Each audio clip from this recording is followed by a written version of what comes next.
All right, everybody, here I am, Paul Stecewycz, Weeks Aircraft Mechanics Corner, doing a quick update on the Bf-108. I think I mentioned on the last video that I was starting to do a little bit of work on the fuselage because we were waiting to remove the paint off of the wings. And one of the things I was trying to do was actually remove the tanks that are on the little stub wings on the fuselage. You can actually see this side right here. And in the process of trying to do that, I found out I had to remove basically the entire interior of the airplane to do that, which actually was a good thing because it kind of gave us a little insight as to what else is going on inside the fuselage.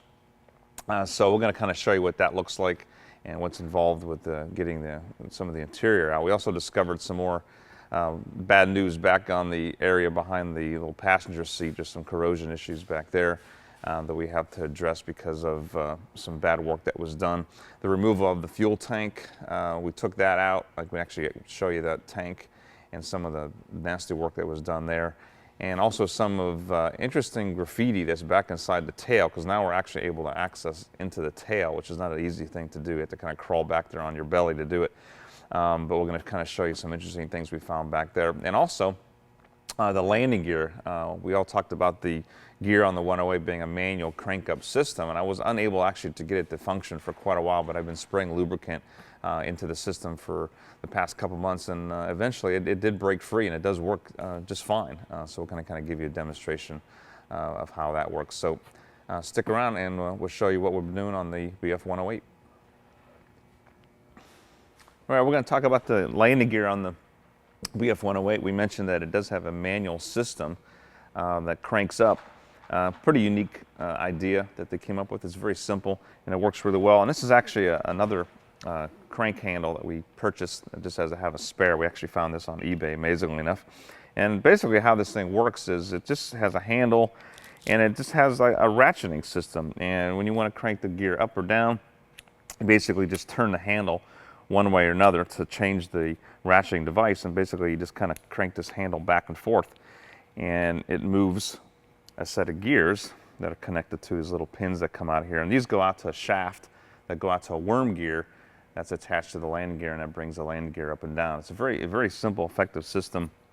Unfortunately, the little bit of downfall of it is it actually is, I counted it, it's actually 68 back and forth to actually get the gear up and down. Now, of course, it goes down easier than it comes up because you have the weight of the gear helping you.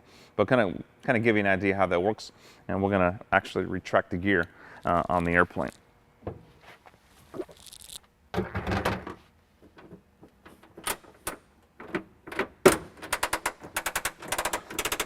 So you hear that clicking sound, and that is just the gear system working, and the gear just comes up. It just takes a little bit of time to do this, but it works really well. And it has a little indicator in the cockpit too that tells you where the gear is in transition. Coming up the flug, which is fly.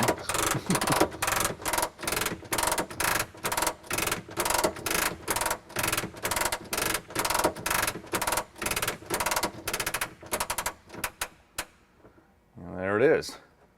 And the gear is up. That is fully gear up. Great system. And of course, coming down, it goes down much quicker because of the weight of the gear. And also, I think if the pilot was flying with somebody as in the second seat here, the co-pilot or whoever you want to call it, even the passenger, it would be a good idea for them to actually do the gear because it takes quite a bit of time to get it up and down. So if you had somebody in the cockpit helping you, it would be a big help. So of course, to put the gear down again, you're just going to twist the handle to the down position and just crank the gear down, and away it goes.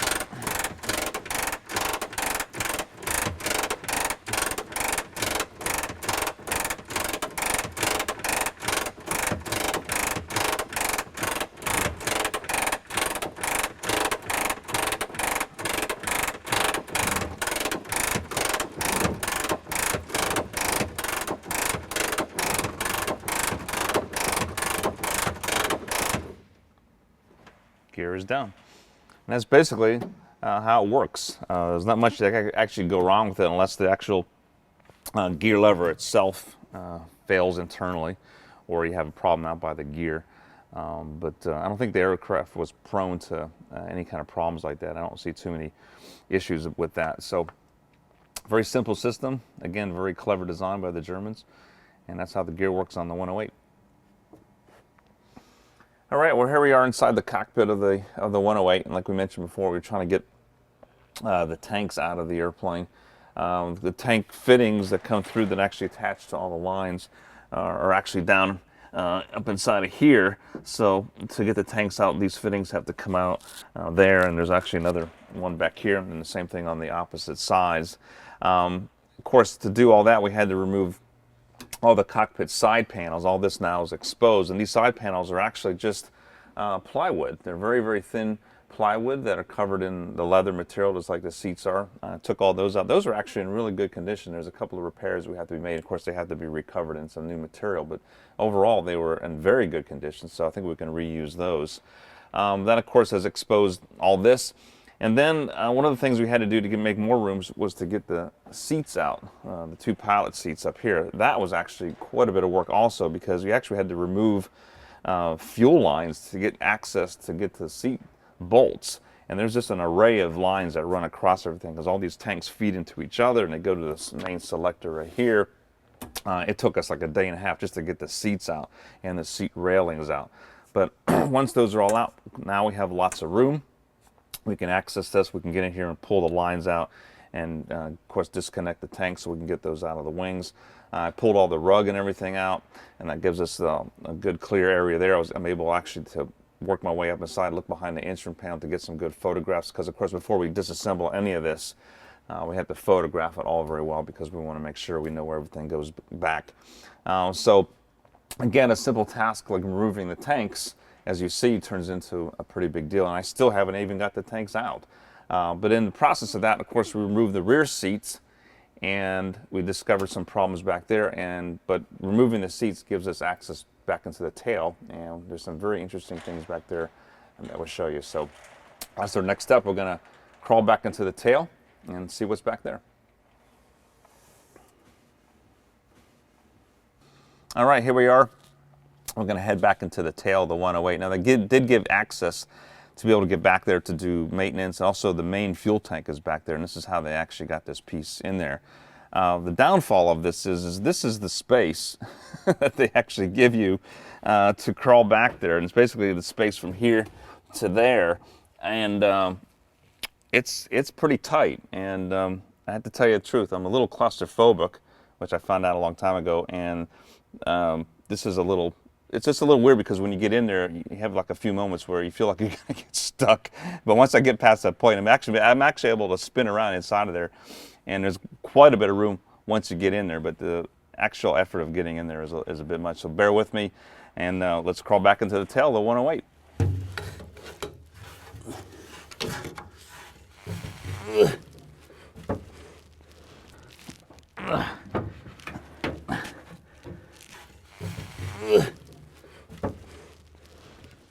All right, so here we are. I'm on my back, crawling back through the space here, and we're going to try to get ourselves in place. I'll tell you one thing, you can't be overweight and do this, that's for sure. Caught on something. All right. Now, I'm actually able to get in position here.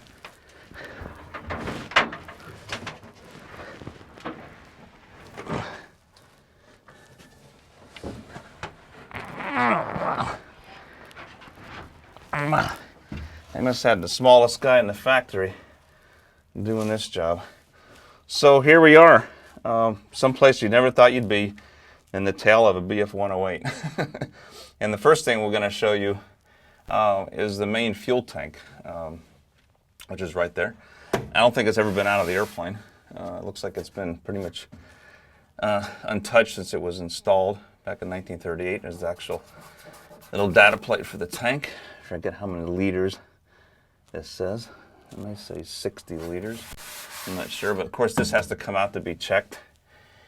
And you can kind of look around here and see actually the back side of that bad skin that we have to do repair. They actually put a reinforcement back here, and now we have a better idea of what they were actually trying to accomplish. So once we get the tank out of here, we'll have better access to that so we can actually do a proper repair to that. Down below that, right here is the little electrical connection for external power, and then just a little ahead of that is the electrical area where the battery was, and some other electrical connections. But coming over to this side, you have the little compartment for the first aid kit, which is kind of cool. There's actually an access panel right here for the first aid kit. But as they're crawling back here, we actually discovered some interesting graffiti. And the first thing we have here is something written in Spanish. If there's somebody out there that can actually translate this for us. It looks to me like somebody's name, and it has a date of 1944 and some Spanish writing. So that's the first thing we have there. Over here we have someone did partial little drawing of the schematic. Somebody added this extra fuel tank, and they did a little sketch there of what they changed. And then as you come over onto this side, interesting over here, there's actually two Chilean flags. One here is crudely done, another one here that's a little bit better. These looks like they're done in like pencil or something. So that's interesting. But I tell you, one of the most interesting things back here, of course, is the swastika.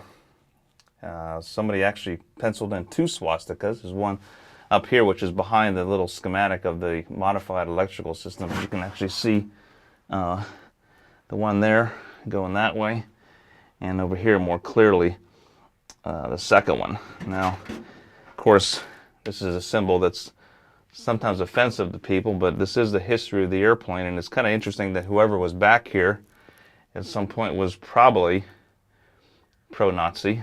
The airplane was in Chile, which was known to have a lot of Nazi connections before, during, and after the war, I believe.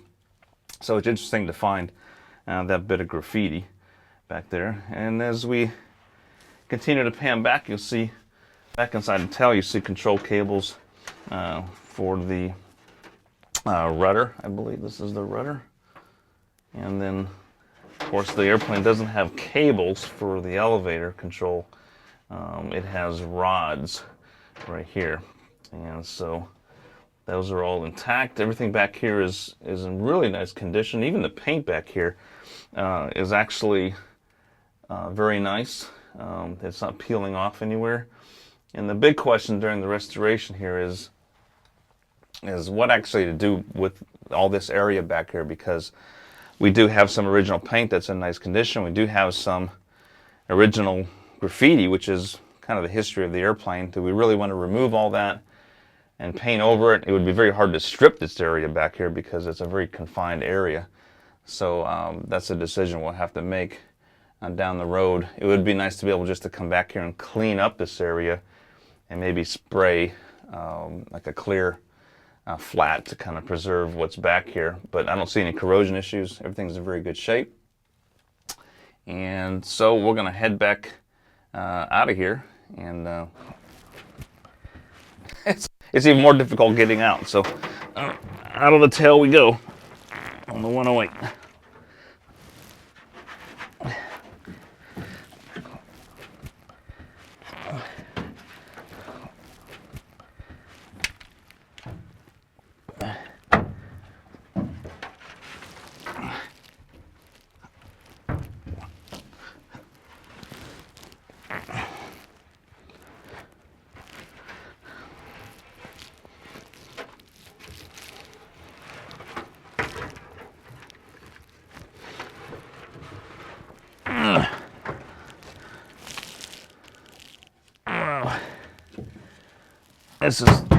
This is tough.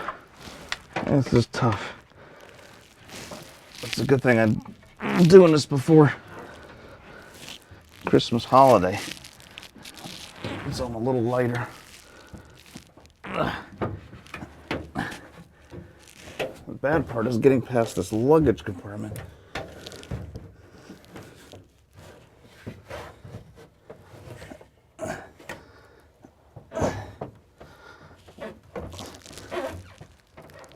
Oh, crap. That, everybody, is not any fun. Plus, it still smells like fuel back there because I disconnected some of the lines to be able to get back there, and it kind of has this weird, funky, old fuel smell. So, anyway, that's it. That's how you get back inside the tail of the 108. So, some interesting stuff back there. We know how to get access there. At some point, we have to pull the tank out, pull some other components that are back there. But it gives you a good idea of some of the interesting things that we found in the back of the airplane. All right, we're going to talk about a few other things on the 108. We mentioned this in some of the earlier videos that we did, and that is this modification we did to the fuel system. The 108 does not have a large fuel capacity, so at some point in this airplane's career, they decided to add a fuel tank. And this is probably the biggest sin that was committed to this airplane, because this tank caused all kinds of problems, which we're gonna talk about.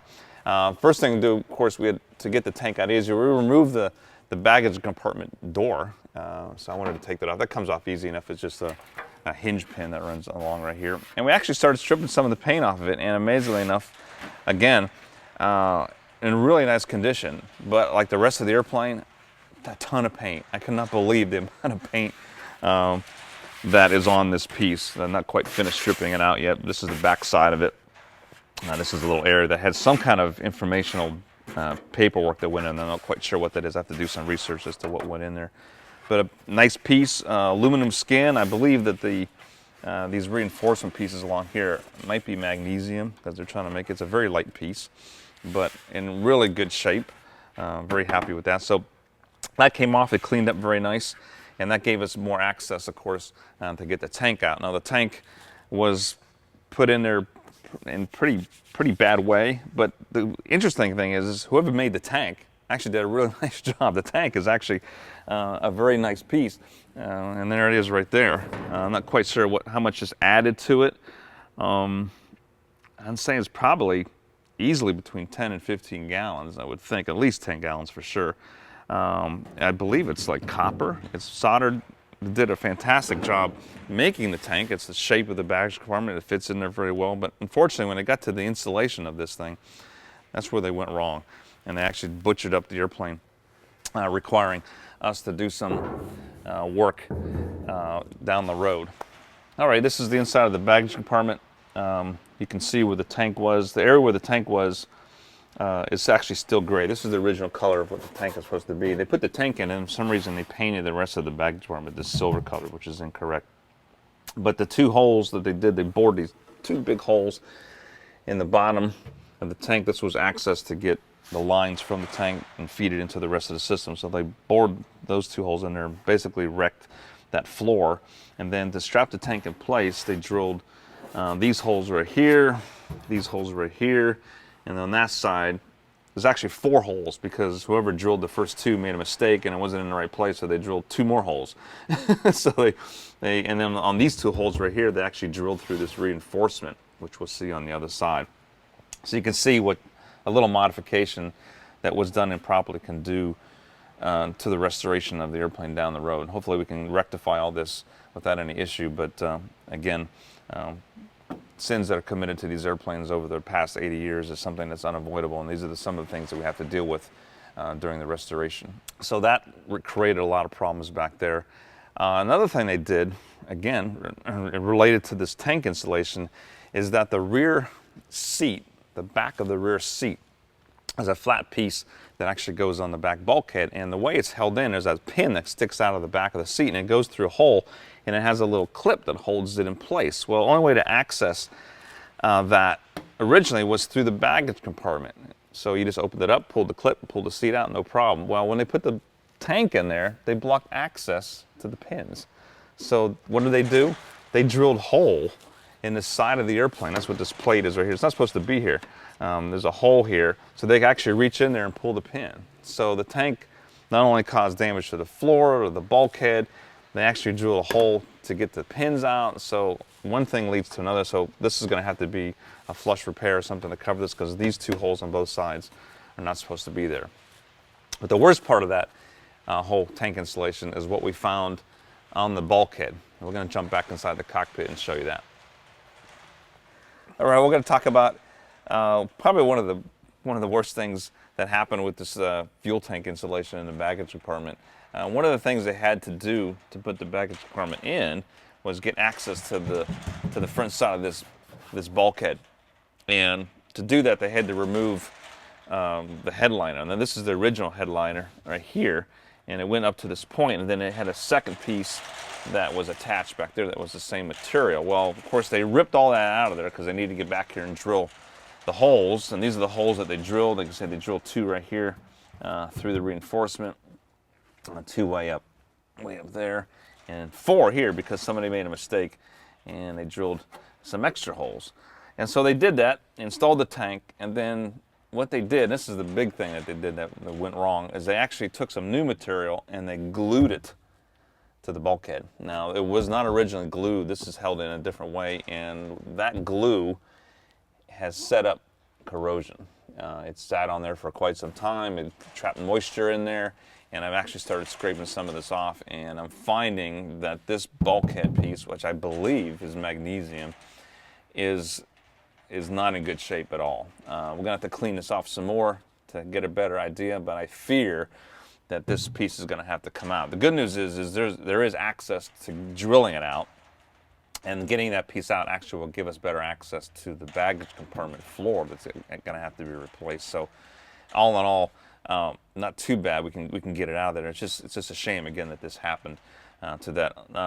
Another thing you'll see on this piece are the 3 holes for the pins for the back of the seat that we talked about that hold it in place. Those are the access holes, and those are you can see that these 2 were blocked by the tank. The third one was blocked by the battery, and that's why they drilled the 2 holes in the side of the airplane. So hopefully we can get all this straightened out. We're not going to worry about it right now. We're going to try to concentrate on the wings and some other stuff, but again, kind of doing a little more in depth on the airplane. It gives you a better idea of what has to be done. We talked about what happens first in a restoration and what you should be doing.